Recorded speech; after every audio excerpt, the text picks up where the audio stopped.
자, 이번 시간은 도시개발법에서 개발계획에 관한 내용입니다. 개발계획.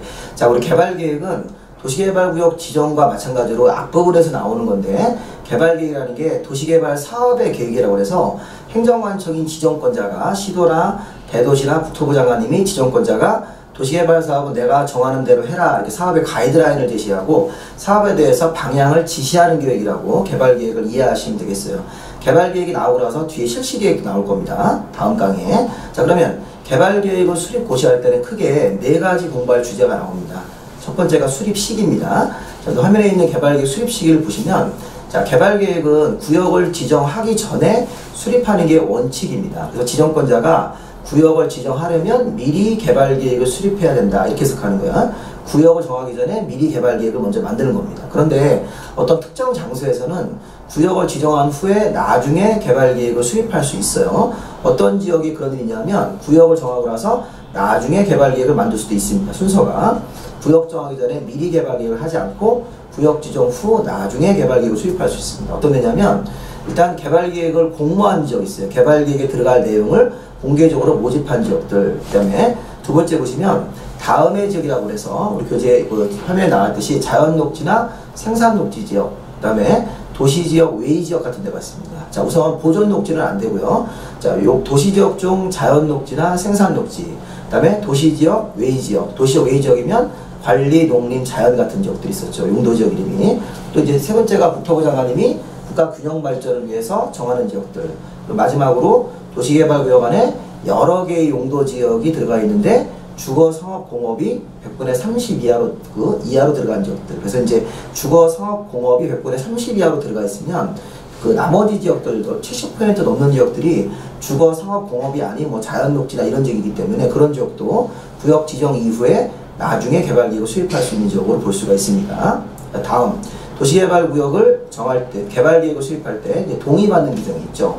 사실은 이제 개발계획을 만들 때 환지 방식으로 개발계획 만들 때는 동의가 필요한 거예요. 환지 방식 개발계획. 자, 수용 방식으로 할 때는 개발계획을 관청이 일방적으로 정할 수 있지만 환지 방식은 원주민들이 그 지역에 다시 들어오기 때문에 원주민들과 마찰을 줄이기 위해서 행정청인 지정권자가 개발계획을 만들 때도 동의가 필요합니다.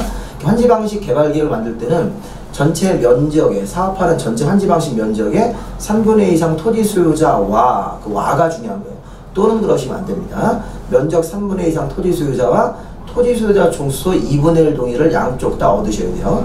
전체 사업하는 면적의 3분의 2 이상 크기의 토지 소유자 동의와 전체 사업하는 규모의 토지 소유자 총수를 계산해서 거기 2분의 2 이상 동의를 둘 다 받아야 된다. 단 최근에 시험 문제에 나왔던 겁니다. 국가나 지방자치단체가 시행자인 경우에는 동의를 안 받습니다. 국가나 지방자치단체는 그 시행자가 국가나 지방자치단체, 즉 행정청일 때는 주민들하고 충분한 협의를 하기 때문에 그런 동의를 받지 않고도 개발계획을 확정할 수 있습니다. 자, 우리 세 번째 내용은 개발계획에서 내용이 있습니다.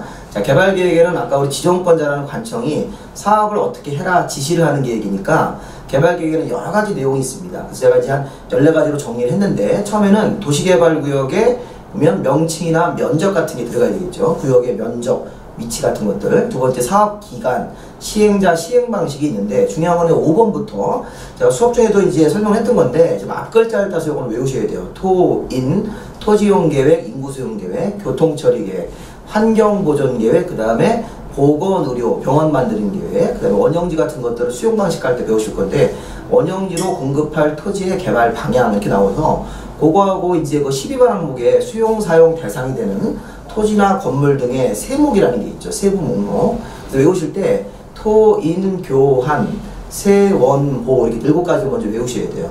토지이용계획, 인구수용계획, 교통처리계획, 환경계획, 네, 보건, 의료, 설치계획, 그 다음에 뭐 원형지, 그 다음에 세부 목록. 그래서 토, 인, 교환, 세, 원, 보 이렇게 7가지를 한번 외워보십시오. 앞글자를 따서 토, 인, 교환, 세, 원, 보.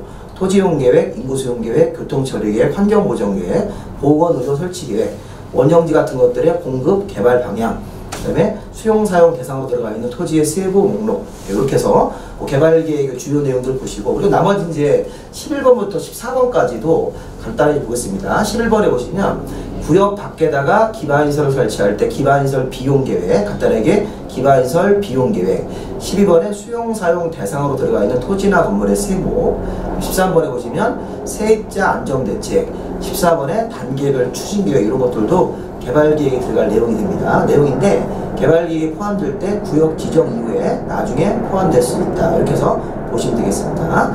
자, 마지막 네 번째 내용, 개발계획의 수립의 기준. 개발계획은 상위계획인 국토계획법상 광역도시계획이나 도시기본계획이 있으면 그 계획에 부합하게 해야 되고, 또 도시개발구역 면적이 330만 제곱미터 이상이면 이제 분당이나 일산 크기입니다. 시가지가 330만 이상이면 분당이나 일산 정도 크기이기 때문에 거기 5가지 기능이 다 들어가서 이 조화로운 시가지, 자, 복합 기능을 갖는 시가지가 되어야 됩니다. 주거, 생산, 교육, 유통, 위락 이렇게 330만 이상이면 그런 5가지 기능을 다 포함해서 개발계획을 만들어야 됩니다. 100만이 아닙니다. 이렇게 4가지 형태로 도시개발법에서 이 개발계획을 정리하시면 되겠어요. 수립시기, 개발계획을 만들 때 환지방식 동의, 개발계획에 들어갈 내용들, 개발계획 수립 기준 이런 부분들이 개발계획에 들어갈 내용들입니다. 자, 수고하셨습니다.